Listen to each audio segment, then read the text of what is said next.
तो बच्चों आइए आज हम लोग 2008 में पूछे गए साइंस प्रश्न पर चर्चा करते हैं। जैसा कि आप पहला प्रश्न देख रहे हैं, क्षारीय विलयन का पीएच मान होता है। तो क्षारीय विलयन का पीएच मान कितना होता है आपको बताना है। ऑप्शन ए में है 7 से कम, बी में है 7 से अधिक, सी में है 7 के बराबर और डी में है इनमें से कोई नहीं। तो याद रखिएगा, क्षारीय विलयन का पीएच मान जब भी पूछा जाए तो 7 से अधिक इसका पीएच मान हो जाएगा। ठीक है, तो बताइए कि क्षारीय विलयन का पीएच मान कितना होगा, 7 से अधिक होगा। और एक प्रश्न और यहाँ से सीखिए कि पीएच स्केल की खोज किसने किया।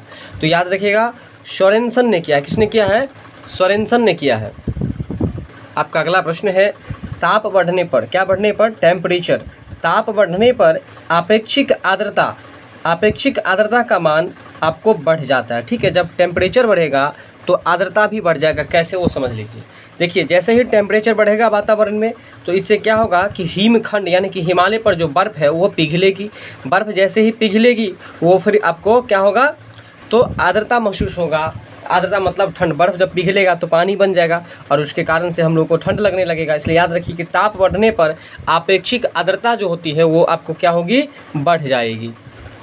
अगला प्रश्न है कि आकाश का रंग नीला क्यों दिखाई पड़ता है। ये प्रश्न हम बैक के क्लास में भी चर्चा किए थे, है ना। तो आकाश का रंग नीला जो दिखाई पड़ता है वो प्रकाश के प्रकीर्णन के कारण। किसके कारण? प्रकाश के प्रकीर्णन के कारण। हम बताए थे कि आकाश का रंग नीला, नीला की चर्चा जब भी हो तो नील हम लोग कपड़ा में देने वाला नील जो होता है उसको खरीदते हैं, कीनते हैं। इसलिए प्रकीर्णन के कारण, कीनते से कि आप याद कर लीजिएगा, प्रकीर्णन, कीनना यानी कि प्रकीर्णन में आपको कीनना से जुड़ा हुआ वर्ड है, इससे याद रखेंगे हम लोग। तो आकाश का रंग जो नीला दिखलाई पड़ता है किसके कारण? प्रकाश के प्रकीर्णन के कारण। आपका अगला प्रश्न है, निर्वात में, है ना, निर्वात में प्रकाश की चाल जो होती है वो कितनी होती है। निर्वात में प्रकाश की चाल 3 लाख मीटर प्रति सेकंड होती है। और यह 3 लाख मीटर प्रति सेकंड नहीं लिख करके कहीं कहीं आपको 3 × 10⁸ मीटर प्रति सेकंड भी रहता है। तो घबराना नहीं है, वो भी सही है, 3 लाख मीटर प्रति सेकंड। और यहाँ उसी को आपको जो है सो इस तरह से भी लिखा जा सकता है, 3 × 10⁸ मीटर प्रति सेकंड, या इसको ऐसे ही बोल सकते हैं 3 × 10⁸ मीटर प्रति सेकंड। तो बताइए प्रकाश की चाल कितनी होती है? 3 × 10⁸ मीटर प्रति सेकंड होती है। वहीं ध्वनि की चाल की अगर बात करें तो ध्वनि की चाल आपको 330 मीटर प्रति सेकंड होती है। ध्वनि की चाल कितनी होती है? 330 मीटर प्रति सेकंड। अब आपका अगला प्रश्न है, यदि आपतित किरण को नियत रखते हुए दर्पण को थीटा कोण से घुमा दिया जाए। ध्यान दीजिएगा, यदि आपतित किरण को, यानी कि किरण कैसा है, आपतित है ना, आपतित किरण को नियत रखते हुए दर्पण को क्या कर रहे हैं हम लोग, तो थीटा कोण से घुमा रहे हैं, है ना, थीटा कोण से उसको घुमा रहे हैं। किसको घुमा रहे हैं? तो दर्पण को थीटा कोण से घुमा दिया जाए तो परावर्तित किरण जो होगी वो कितनी घूम जाएगी, तो 2θ। याद रखेंगे जब ये प्रश्न आपको याद रखने वाला है। ठीक है, तो ये प्रश्न आप विशेष रूप से ध्यान दीजिए कि यदि आपतित किरण को नियत रखते हुए, बोलेंगे आप लोग भी कि आपतित किरण को नियत रखते हुए दर्पण को थीटा कोण से घुमा दिया जाए। एक बार पुनः बोलते हैं हम, आपतित किरण को नियत रखते हुए थीटा कोण से उसे घुमा दिया जाए तो परावर्तित किरण जो होगी वो कितना घूम जाएगी। तो यहाँ याद रखिए थीटा है और इसको आपको घुमा दिया जा रहा है और दर्पण की तरफ लिया जा रहा है। तो इसका जो आंसर हो जाएगा आपको 2θ हो जाएगा। क्या हो जाएगा? और 2θ। और यहाँ पर एक चीज़ और याद रखना है कि थीटा जो है, थीटा को हम लोग एंगल अर्थात कोण को इंडिकेट करने के लिए थीटा का यूज़ किया गया है। चलते हैं हम लोग अगले प्रश्न पर। आपका अगला प्रश्न है, निम्न में से कौन 2 परस्पर पूरक रंग है। अब देखिए यहाँ पर पूरक रंग की बात हो रही है। पूरक का मतलब एक दूसरे को पूरा करने वाला, नहीं। पूरक रंग जो है आपको ये नीला और पीला है। ठीक है, नीला और पीला है। तो याद रखेंगे पूरक रंग जो होंगे क्या होंगे, तो देखिए पौ से पूरक है तो पौ से पीला तो याद रहेगा, और पीला से ही जुड़ता हुआ है, दिख रहा है आपको, पीला नीला मिलता है, पीला नीला, इसलिए पूरक रंग में कौन सा आएगा? पीला और नीला। अब आपका अगला प्रश्न है, कहता है किसमें वस्तु का प्रतिबिंब रेटिना पर, कहाँ पर? रेटिना, जिसको हम लोग दृष्टिपटल भी कहते हैं, किस वस्तु का प्रतिबिंब रेटिना पर न बन के रेटिना के आगे बनता है। अब ध्यान देने की बात है, कहता है कि किसमें वस्तु का प्रतिबिंब रेटिना पर नहीं बन के रेटिना के आगे बनते हैं। यानी कि यहाँ बात हो रही कि रेटिना पर बनने की बात हो रही थी, लेकिन कहता है ऐसा कौन सा वस्तु होगा है ना, जहाँ पर आपको जो है सो रेटिना पर प्रतिबिंब नहीं बन के वह रेटिना के आगे बनेगा। तो याद रखिएगा, निकट दृष्टि दोष में आपको किसी वस्तु का प्रतिबिंब रेटिना पर नहीं बनेगा, रेटिना के आगे बनेगा। तो याद रखेंगे आप लोग कि किसी भी वस्तु का प्रतिबिंब आपको रेटिना पर नहीं बन के रेटिना पर आगे बनेगा तो निकट दृष्टि दोष। ठीक है, किस में, मतलब किस दोष में, कौन सी ऐसी खराबी होगी आँख से संबंधित जिसमें आपको रेटिना पर प्रतिबिंब नहीं बन के रेटिना के आगे बनेगी। तो याद रखिएगा, निकट दृष्टि दोष, जिसे अंग्रेजी में हम लोग मायोपिया भी कहते हैं। ठीक है, तो यहाँ से दो चार प्रश्न बनेंगे, जैसे कि आप ध्यान दीजिए।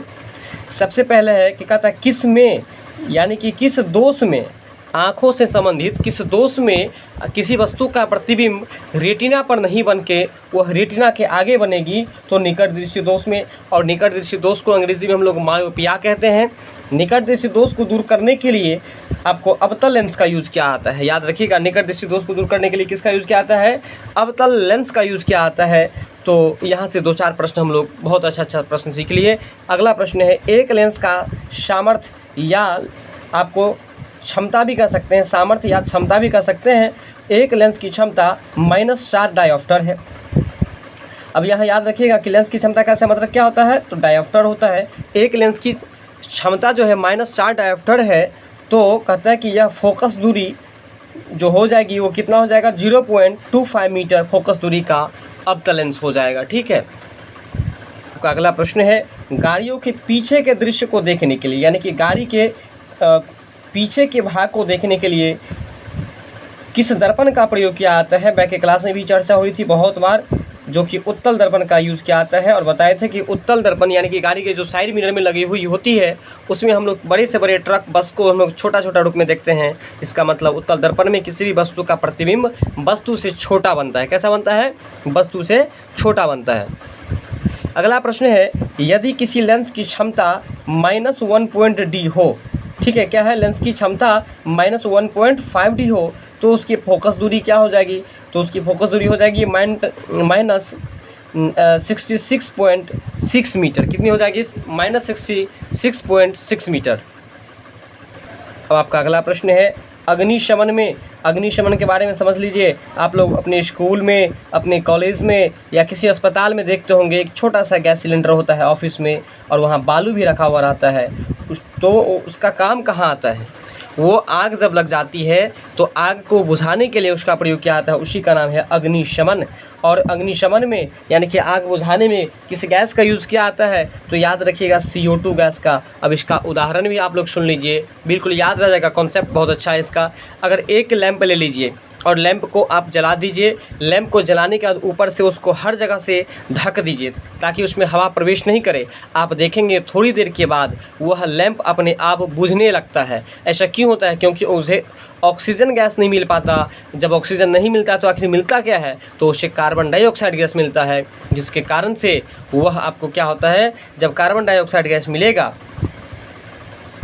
ठीक है, जब कार्बन डाइऑक्साइड गैस मिलेगा तो वो बुझ जाएगा और ऑक्सीजन मिलेगा तो वह जलता हुआ रहेगा। इसलिए याद रखिए कि अग्निशमन जो होता है, आग को बुझाने वाला जो यंत्र होता है, उसमें आपको CO2 भरा हुआ रहता है, और वो CO2 जो रहता है वह आपको क्या करता है कि आग को जलने से रोकने का काम करता है। तो याद रखिए, हमने क्या बताया कि लैंप को यदि बंद करते हैं तो वो लैंप बुझ जाती है। कारण क्या है कि वहाँ ऑक्सीजन नहीं मिलती है, यानी कि ऑक्सीजन यदि मिलेगा तो वो जलेगा, जब ऑक्सीजन नहीं मिलेगा तो नहीं जलेगा। तो याद रखिए, जब ऑक्सीजन नहीं मिलेगा तो मिलेगा क्या?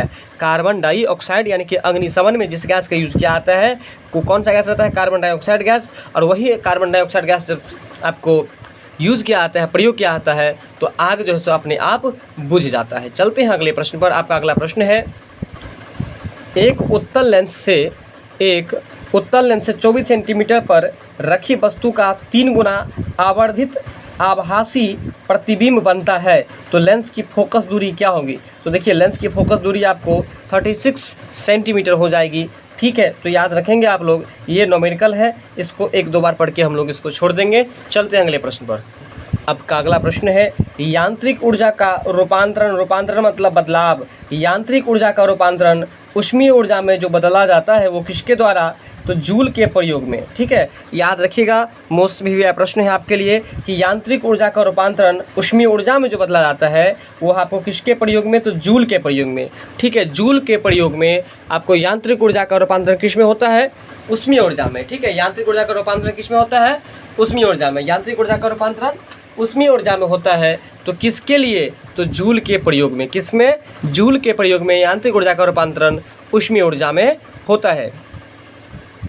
आपका अगला प्रश्न है, निम्नलिखित में से कौन सा पदार्थ है जो सामान्यतया खाद्य संरक्षण में प्रयुक्त किया जाता है। देखिए, ये प्रश्न भी चर्चा हुआ है। सामान्यतया कहता है कि खाद्य को संरक्षण करने में, खाद्य संरक्षण मतलब खाने वाले पदार्थ को सुरक्षित रखने में, है ना, जल्दी से खराब नहीं होने के लिए किस पदार्थ का प्रयोग किया जाता है, तो याद रखिएगा बेंजोइक एसिड, या इसका आंसर कभी कभी आपको बेंजोइक अम्ल भी हो सकता है। ठीक है, बेंजोइक एसिड का प्रयोग करके हम लोग, जैसे कि अचार है या कोई भी आपको पदार्थ है, उसको अधिक समय तक सुरक्षित रखने के लिए बेंजोइक एसिड या बेंजोइक अम्ल का प्रयोग किया जाता है। अब आपको ऑप्शन सी में दिख रहा है टार्ट्रिक एसिड, तो याद रखिएगा आपको, जैसे अंगूर है ना, संतरा है, ये इमली है, इस सब में आप इमली में और अंगूर में टार्ट्रिक अम्ल पाया जाता है। वहीं अगर बात करें एसिटिक एसिड की, तो ये सिरका में पाया जाता है। किसमें पाया जाता है, सिरका में पाया जाता है। आपका अगला प्रश्न है, लेंस की क्षमता व्यक्त की जाती है। ध्यान दीजिए, लेंस की क्षमता, अभी जस्ट बताते हैं लेंस की क्षमता कैसा मतलब डायोप्टर होता है। लेंस की क्षमता जो व्यक्त की जाती है अर्थात निकाली जाती है, फोकस दूरी का व्युत्क्रम। बिल्कुल ये प्रश्न को घुमाया है, लेकिन ज़्यादा कुछ बात नहीं है। देखिए, लेंस की क्षमता व्यक्त की जाती है फोकस दूरी का व्युत्क्रम, यानी कि फोकस दूरी बराबर एफ हो गया और इसका व्युत्क्रम तो 1/f हो जाएगा। ठीक है, और 1/f बराबर जो हो गया लेंस की क्षमता बराबर क्या हो गया, 1/f, यानी कि फोकस दूरी का व्युत्क्रम बता रहा था, तो इसलिए फोकस दूरी का व्युत्क्रम जो हो जाएगा वो आपको लेंस की क्षमता व्यक्त की जाती है आपको। ठीक है, तो याद रखिएगा लेंस की क्षमता जो व्यक्त की जाती है वो किस में व्यक्त की जाती है, तो फोकस दूरी का व्युत्क्रम, यानी कि उल्टा। व्युत्क्रम का मतलब उल्टा होता है, यानी कि 1/f बराबर लेंस की क्षमता होगी। 1/f बराबर क्या होगा, लेंस की क्षमता। आपका अगला प्रश्न है, लॉ ऑफ इलेक्ट्रोलाइसिस। ध्यान दीजिए, लॉ ऑफ इलेक्ट्रोलाइसिस किसने दिया था, तो लॉ ऑफ इलेक्ट्रोलाइसिस जो है वो फैराडे ने दिया है। किसने दिया है, फैराडे ने दिया है। याद रखिएगा, लॉ ऑफ इलेक्ट्रोलाइसिस किसने दिया है, तो आपको फैराडे ने दिया है। किसने दिया है, फैराडे ने। लॉ ऑफ इलेक्ट्रोलाइसिस का सिद्धांत जो दिया है वो किसने दिया है, तो ये एक सिद्धांत का नाम है। ठीक है, लॉ ऑफ इलेक्ट्रोलाइसिस, तो याद रखिएगा लॉ ऑफ इलेक्ट्रोलाइसिस का सिद्धांत किसने दिया है, तो फैराडे ने दिया है। नहीं याद रहे तो ऐसे याद रखिएगा। देखिए, लॉ ऑफ इलेक्ट्रोलाइसिस है ना, इलेक्ट्रो से याद रख लीजिएगा इलेक्ट्रिक, और इलेक्ट्रिक का कोई व्यक्ति काम करता है तो उसको करंट कभी कभार लग जाए तो समझिए कि उसको फाड़िए देगा, इसलिए फाड़ देगा। तो फैराडे, यानी कि लॉ ऑफ इलेक्ट्रोलाइसिस किसने दिया था, तो फैराडे ने दिया था। किसने दिया था, फैराडे ने दिया था। और न्यूटन ने आपको गति का नियम दिया था। ठीक है, प्लांक जो है वो क्वांटम का सिद्धांत दिया था। प्लांक क्या चीज़ का सिद्धांत दिया था, क्वांटम का सिद्धांत दिया था। अगला प्रश्न है, एकल बंध किसमें पाया जाता है, तो याद रखिए एकल बंध आपको CH4 में, जिसे हम लोग मीथेन भी कहते हैं, मार्स गैस भी कहते हैं, और यह आपको दलदली एरिया में या कोयले के खानों में देखने को मिलता है, पाया जाता है। ये एकल बंध किसमें पाया जाता है, तो CH4 में। किसे पाया जाता है, CH4 में। और इसको दिखाने के लिए हम लोग बिल्कुल दिखा भी सकते हैं, जैसे कि आपको हम बता रहे हैं, जैसे C है और इस तरह से हम लोग एकल बॉन्ड दिखाएंगे। ठीक है, यहाँ H डाल देंगे, ये H है और यहाँ पर H है। तो देखिए, ये जो आपको ये जो बॉन्ड बन रहा है, ये इस दोनों के बीच में वो एकल बॉन्ड है। बात समझ में आ रहा है। अगर यहाँ ऐसे करके होता तो ये डबल बॉन्ड हो जाता। ठीक है, तो एकल बंध किसे पाया जाता है, CH4 में, क्योंकि बेचारा C अकेला है, इसलिए एकल बॉन्ड यहाँ पर आपको बन रहा है, एकल बॉन्ड। ठीक है, अब आपका अगला प्रश्न है कि पृथ्वी के प्रत्येक वर्ग मीटर क्षेत्रफल सूर्य के 1000 वाट ऊर्जा प्राप्त करता है। यदि 30 मिनट में प्राप्त समस्त ऊर्जा किसी बाल्टी से भरे पानी द्वारा अवशोषित कर ली जाए तो पानी के ताप में कितनी वृद्धि होगी। ये आपको न्यूमेरिकल प्रश्न है, इसको 2 बार पढ़ के हम लोग छोड़ देंगे।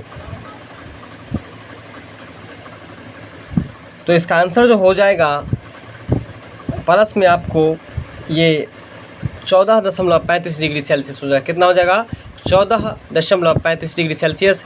फिर आपका अगला प्रश्न है, यदि किसी लेंस की फोकस दूरी 50 सेंटीमीटर, ध्यान देंगे लेंस की फोकस दूरी कितनी है, 50 सेंटीमीटर है, तो लेंस की क्षमता या लेंस का सामर्थ्य क्या होगा, तो याद रखिए ये आपका +2D हो जाएगा। क्या हो जाएगा, प्लस 2D। और यहाँ पर जो D देख रहे हैं, इस D का मतलब आपको डायोप्टर होता है। क्या होता है? डायोप्टर। जितने भी प्रश्न न्यूमेरिकल है, इस सब प्रश्न को हम लोग 2 बार पढ़ के इसको छोड़ देंगे। एग्ज़ाम से रिलेटेड हम लोग जो महत्वपूर्ण कंटेंट है उसको हम लोग पढ़ेंगे, जो परीक्षा में हूबहू देखने को मिले। ठीक है, इसलिए हम लोग न्यूमेरिकल पर अधिक चर्चा नहीं करते हैं। ठीक है, तो वैसे 1-2 बार आप लोग ज़रूर पढ़ लेंगे एग्ज़ाम में जाने से पहले। जैसे अभी आपको 18 तारीख को एग्ज़ाम है, यानी कि कल एग्ज़ाम होने वाला है, तो आप लोग जो है सो इसे 2-4 बार जितना भी क्वेश्चन बैंक का है, क्वेश्चन बैंक का क्वेश्चन है, उसको पढ़ने की पूरी कोशिश कीजिएगा। आप लोग क्वेश्चन मैच करेगा, इससे ज़रूर करेगा। ठीक है, तो किसी लेंस की फोकस दूरी 50 सेंटीमीटर है तो लेंस की क्षमता क्या हो जाएगी? तो प्लस 2D यानी कि 2 डायोप्टर। आपका अगला प्रश्न है 20.4 gram sodium chloride. Sodium chloride को हम संकेत के रूप में NaCl लिखते हैं। क्या लिखते हैं? NaCl। क्या लिखते हैं? NaCl। तो सोडियम क्लोराइड यानी कि नमक हो गया, ये नमक का रासायनिक नाम है। क्या है? Sodium chloride.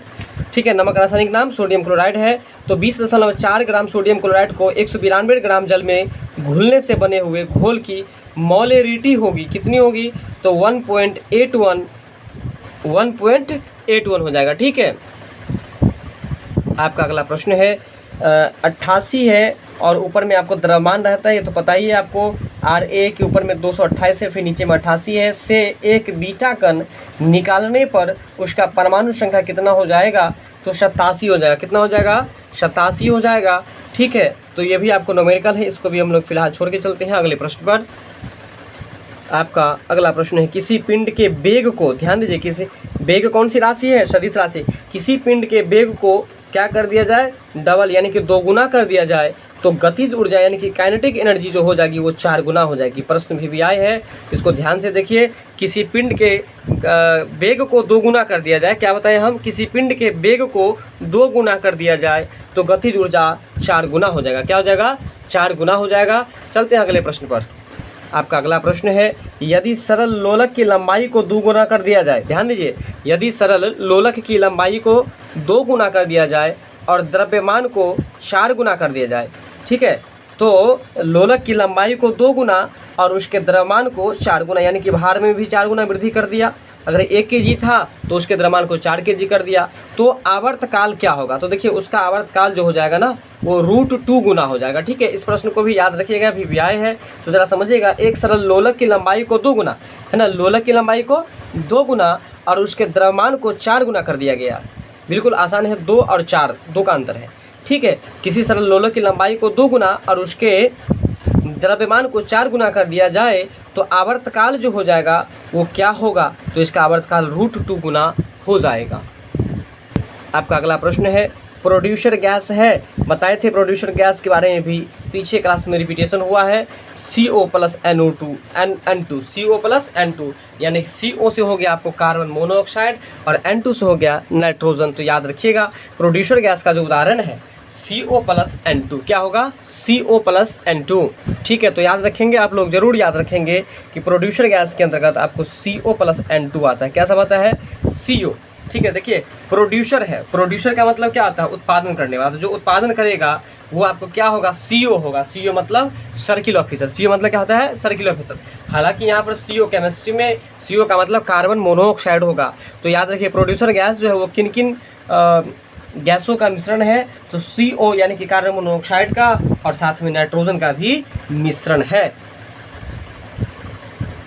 आपका अगला प्रश्न है यदि किसी व्यक्ति और वस्तु के बीच का कोण कितना डिग्री हो? 90 डिग्री हो। ये प्रश्न को सबसे पहले आप लोग भी व्याख्या कर लीजिए। ठीक है, यदि किसी व्यक्ति और वस्तु के बीच का कोण कितना है? व्यक्ति और वस्तु के बीच का कोण 90 डिग्री है। ध्यान दीजिए प्रश्न पर, 90 डिग्री का मतलब बिल्कुल सीधा होता है। ठीक है, किसी व्यक्ति और वस्तु के बीच का कोण यानी कि ये जो कोण है वो बिल्कुल 90 डिग्री है। तो किया गया कार्य जो होगा ना वो कार्य कितना हो जाएगा? 0 जूल हो जाएगा। क्या हो जाएगा? 0 जूल। 0 का 0 और ये जैसे जूल होता है। ठीक है, आपका अगला प्रश्न है गुरुत्वाकर्षण बल का सिद्धांत है ना, सिद्धांत में दूरी से संबंध है। गुरुत्वाकर्षण बल का दूरी से संबंध है तो 1/r² यानी कि 1/r²। 1/r²। बताइए गुरुत्वाकर्षण बल की दूरी से क्या संबंध है? तो r = 1/r²। 1/r²। ठीक है, याद रखने की बात है। अगला प्रश्न है अमोनियम साइनेट। अमोनियम साइनेट जो है वो क्या है? देखिए अमोनिया यूरिया मिलता है, अमोनिया यूरिया, यानी कि अमोनियम साइनेट जो है वह आपको यूरिया है। अमोनियम साइनेट जो है वो क्या है, यूरिया है। अमोनियम साइनेट क्या है, तो यूरिया है। अब आपका अगला प्रश्न है, ये 35 है, क्लोरीन के ऊपर में देख रहे हैं 35 है, नीचे में आपको 17 है, तो कहता है न्यूट्रॉनों की संख्या कितनी होगी। ये तो बिल्कुल आसान है, आप द्रव्यमान संख्या में से ना ये जो आपको परमाणु संख्या है इसको आप सब्ट्रैक्शन कर दीजिए, यानी कि घटा दीजिए। घटाने के बाद जो बचेगा वो आपको न्यूट्रॉन की संख्या हो जाएगी। बैक की क्लास में बताए थे कि ये बहुत ही महत्वपूर्ण है, 1-2 प्रश्न देखने को जरूर मिलते हैं। तो याद रखिए न्यूट्रॉनों की संख्या जब भी ज्ञात करनी हो तो ऊपर वाले में से नीचे वाले को घटा दीजिए, ठीक है। ऊपर वाले में से नीचे वाले को घटा दीजिए, यानी कि यहाँ न्यूट्रॉन की संख्या आपको 18 निकल गया। कितना निकल गया, 18। फिर आगे लिखा है कि कौन निम्न में से कौन समस्थानिक कौन है, ठीक है। तो समस्थानिक कौन है ये थोड़ा याद रखना कठिन है, फिर भी आप देख लीजिए, ये 16 है और ये 18 है, ये 17 है और 18 है। फिर यहाँ देखिए 16 और 8 है, 18 और 9 है। तो इस तरह से इस समय अंतर है, लेकिन यहाँ देखिए 16 8 और 17 8 है ना। 16 यहाँ है, फिर 8 है ऑक्सीजन में, फिर यहाँ पर आपको 17 है, फिर 8 है ऑक्सीजन में, ठीक है। तो समस्थानिक कौन है, तो O16 8 और फिर इधर हो जाएगा O17 8, ठीक है। ये आपको समस्थानिक का उदाहरण है। तो बताएंगे न्यूट्रॉन की संख्या कैसे ज्ञात करेंगे, यानी कि न्यूट्रॉन की संख्या ज्ञात करने के लिए ऊपर वाले में से नीचे वाले को घटा देंगे तो न्यूट्रॉन की संख्या आसानी से निकल जाएगी। आपका अगला प्रश्न है, 23 कूलम और 15 कूलम के आवेश एक दूसरे से हवा में 4 सेंटीमीटर की दूरी पर स्थित है, उनके बीच में लगने वाला बल जो हो जाएगा आपको क्या हो जाएगा, इसमें लगने वाला बल आपको 27 × 10⁻14 न्यूटन। तो बताइए कि न्यूटन किसका मात्रक है, बताए थे बल का मात्रक आपको न्यूटन होता है, ठीक है।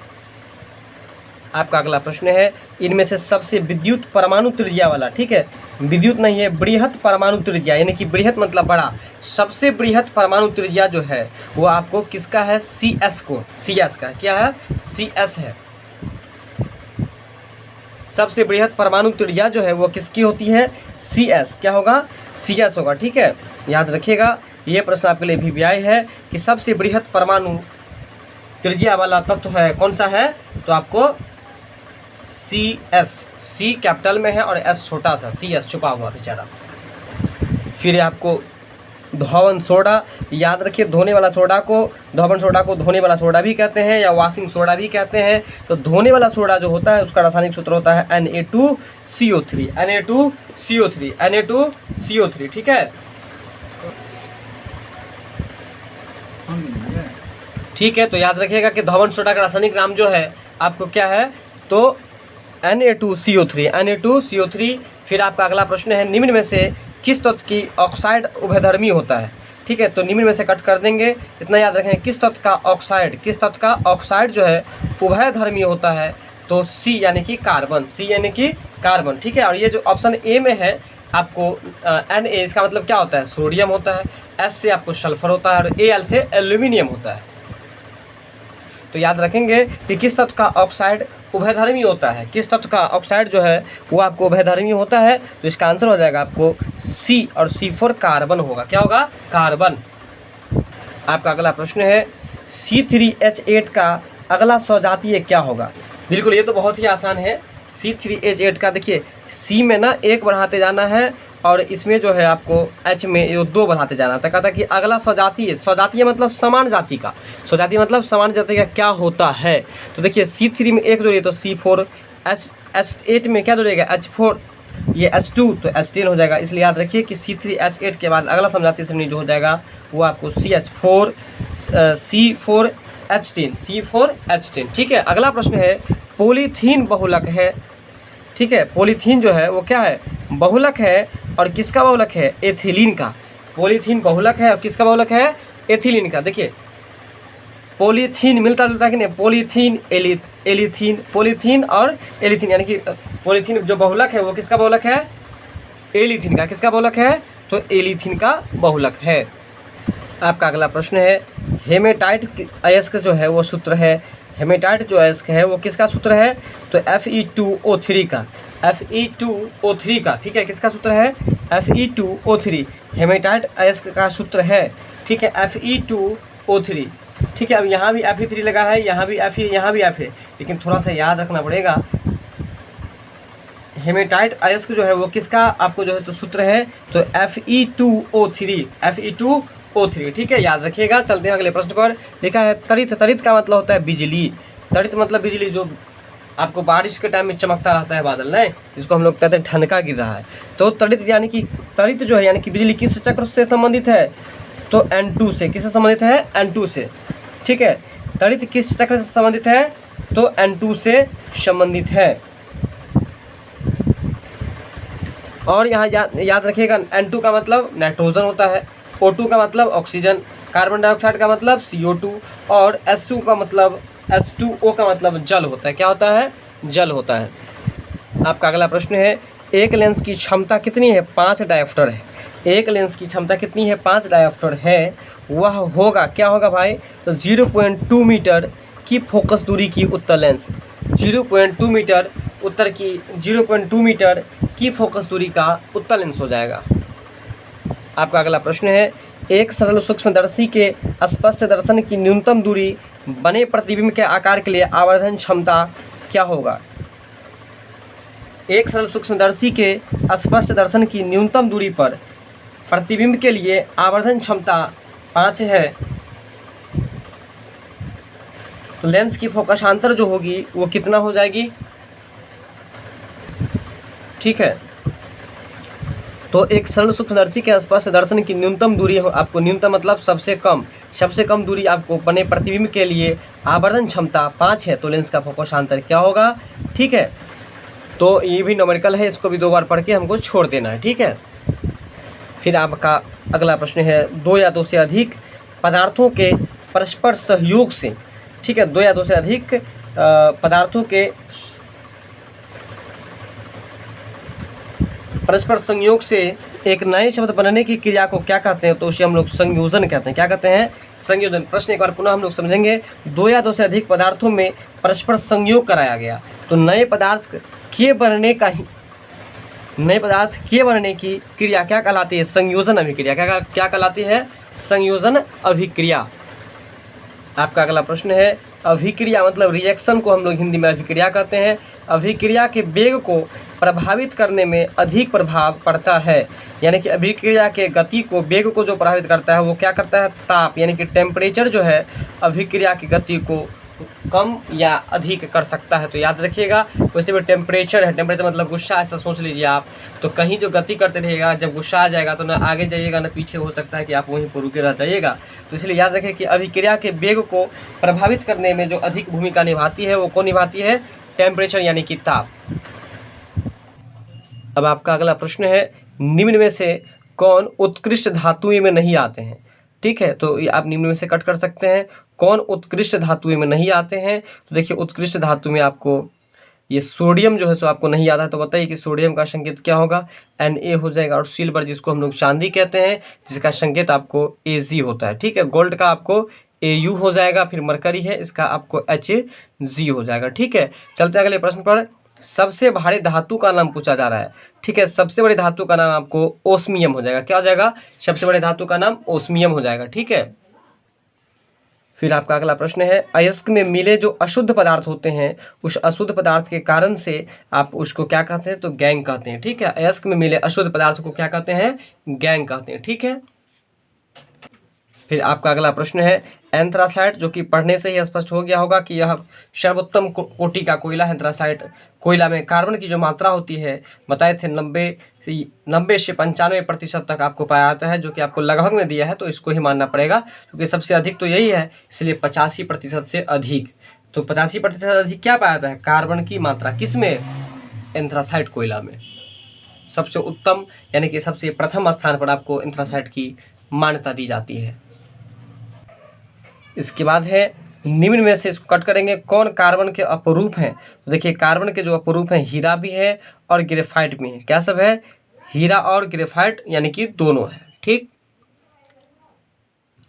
अगला प्रश्न है, समान परमाणु क्रमांक परंतु भिन्न परमाणु द्रव्यमान, देखिए ध्यान दीजिए, परमाणु क्रमांक जो है वो आपको एक समान है, और वहीं अगर परमाणु द्रव्यमान की बात करें तो वो बिल्कुल अलग है।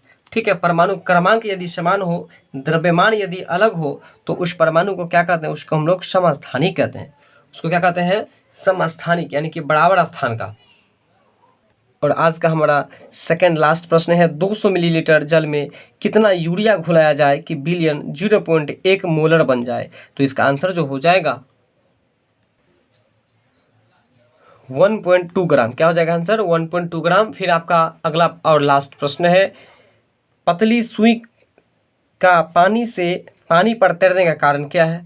पतली सुई का पानी पर तैरने का काम है आपको पृष्ठ तनाव। ठीक है, क्या है, पृष्ठ तनाव है। ठीक है, आशा करते हैं कि आप लोग बहुत अच्छा समझे होंगे। वीडियो अच्छी लगे तो लाइक शेयर सब्सक्राइब जरूर कीजिएगा। धन्यवाद।